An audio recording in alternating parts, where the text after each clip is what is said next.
Episode 10 of My Demon picks up where we left off, with Gu-won and the deity talking. Gu-won is disappointed to learn that Do-hee must die for him to get his powers back. The deity is clear that only one of them gets to live. She tells Gu-won that the roulette of fate has already started rolling. Gu-won is deeply troubled by the dilemma.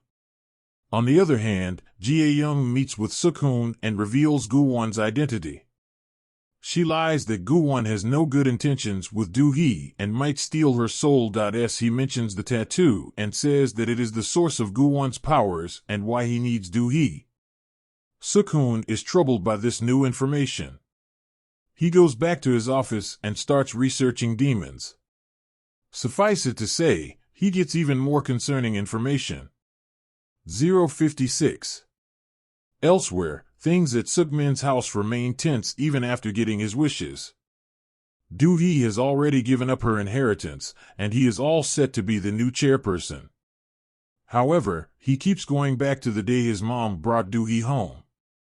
He instinctively knew what his mom was planning and marked Do-hee as his enemy from their first encounter. He then deletes his messages with Gwangchul from his phone, and Do-jang sees this on his cloned phone. Why is he cloning his dad's phone? After thinking about his choices, Gu-won returns home and tries to put up a happy facade. He and Gu-won enjoy their time together. They try to enjoy the salty cake Do-hee made, talk about the end of the world, and fall asleep watching a movie. Gu-won wanted to stay up all night, but Do-hee succumbed to sleep. Gu-won talks about his fear of losing her. He later takes her to bed, and she speaks in her sleep, asking him to stay. Sadly, Gu-won reveals he is going away to a place she won't be able to reach. He realizes the full moon is out and decides to visit the deity to make a new deal. The deity is surprised to see Gu-won so upbeat and hopeful. He says he chooses to struggle as much as possible to save himself and Do-hee. He suggests they make a bet that if he gets his powers back, Do-hee gets to live. The deity insists it won't happen and thinks Gu-won has baseless faith.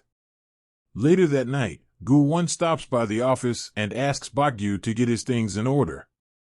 Bakgyu is surprised by this request as he realizes Gu-won is preparing to die. He spends the next day trying to stay strong, and Jae-young scares the truth out of him. The following morning, Gu-won tells Do-hee about the full moon and a way to get his tattoo back.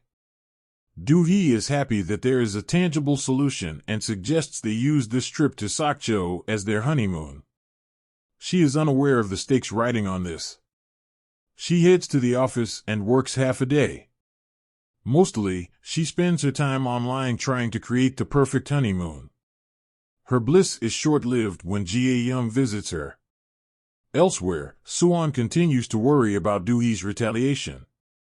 Suk-min checks whether his son handled the girl's issue. However, Sara interrupts their conversation. Nonetheless, it seems Suk-min is wary of his son.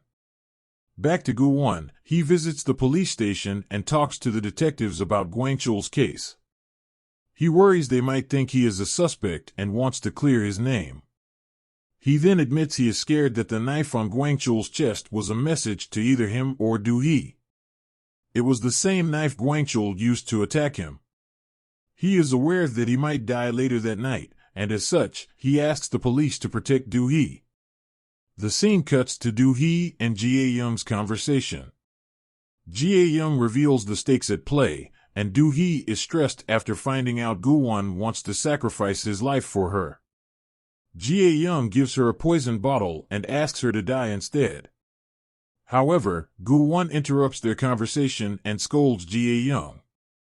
He reminds her of her place in his life, saying she is nothing to him. Ouch! On the other hand, Do-hee demands to know the truth and asks for time to think. She visits Bakgyu, and he clarifies everything for her. After mulling over it, she decides to be hopeful. She tells Gu-won they will fight till the end. Gu-won is touched and embraces her. In the meantime, Jae-young continues to be a pain. She visits Suk-hoon and tells him Do-hee is in danger of losing her soul. She tells him he has the last chance to save her during the tattoo transfer ritual. Back to our couple, Gu-won and Do-hee head to the beach and try to be positive. They reminisce all their moments while waiting for the full moon to rise. As the night deepens, they prepare for the ritual. They hope for the best but fear losing each other if things go south. At the same time, Suk-hoon is on his way to save Do-hee. Concurrently, Suk-min is finally announced as the new chairperson in a big ceremony. In his speech, he promises to do his best. However, Suwon continues to worry this seems too good to be true. She tries to warn Suk-min, but he is too full of himself. He is happy he got one over his mom and became the company's chairman. He says he is finally the devil she thought him to be. Meanwhile, Gu-won and Do-hee stop by the gas station to buy some things. Do-hee goes into the shop to buy a postcard and a cake to celebrate later. At this point, it is revealed that Suk-min found out about Do-jaeon cloning his phone. He then proceeded to torture his son by branding him with an iron stick. Suk-min says he intends to fix his son and use him. Seore hides in the room and puts on earphones to avoid hearing Do-jaeon's screams. Suk-min asks his son to prove his worth. In turn, Do-jaeon drives into the convenience store Do-hee is in while she is on a call with Suk-hoon. Suk-hoon says he is on his way to save her, but she asks him to keep his distance. By the time Gu-won gets to Do-hee, the convenience store is on fire. Coincidentally, Suk-hoon and Jae-young arrive at the same time. Jae-young tries to stop Gu-won from saving Do-hee, but he says he can't live without her. He rushes in, and Jae-young worries the couple will die together. On the other hand, Suk-hoon is surprised to learn the real stakes. However, he doesn't rush in to save Do-hee. It seems he gets a panic attack. However, he recovers and calls for help. Meanwhile, Gu-won enters the burning building and sees the goodbye letter Do-hee wrote. She wanted to sacrifice herself and hoped he would understand. Gu-won passes out after being hit by falling debris. The scene cuts to the deity watching the drama unfold. She is not surprised that the couple chose each other. She believes it is human nature and destiny to make such choices. Thankfully, Gu-won gains consciousness and crawls towards Do-hee.